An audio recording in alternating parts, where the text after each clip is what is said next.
4 বছরের সম্পর্ক ভেঙে দিয়ে ভালোবাসার মানুষটা সেদিন আমাকে ছেড়ে চলে গেল। বিশ্বাস করুন, আমি প্রচুর কেঁদেছিলাম। বেঁচে থাকার সবটুকু স্বাদ শেষ হয়ে গিয়েছিল। আমি অনেক ভেঙে পড়েছিলাম।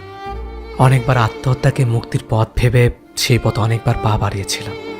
কিন্তু যতবারই সিলিংয়ের সাথে গামছাটা পেঁচিয়েছিলাম, ততবারই দেয়ালে টানানো মায়ের ছবিটি আমার খুঁজে নেওয়া পথটা বন্ধ করে দিয়েছিল।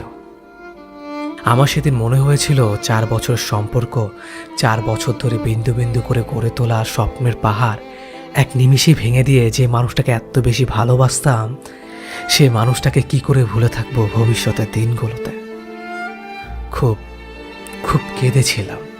আমার পক্ষে কোনোভাবে মেনে নেওয়া সম্ভব ছিল না। অথচ দেখেন, এখন দিব্যি সুখে দিন কাটাচ্ছে। তার কথা আর আগের মতো মনে পড়ে না। মনে পড়লেও আর মন খারাপ লাগে না।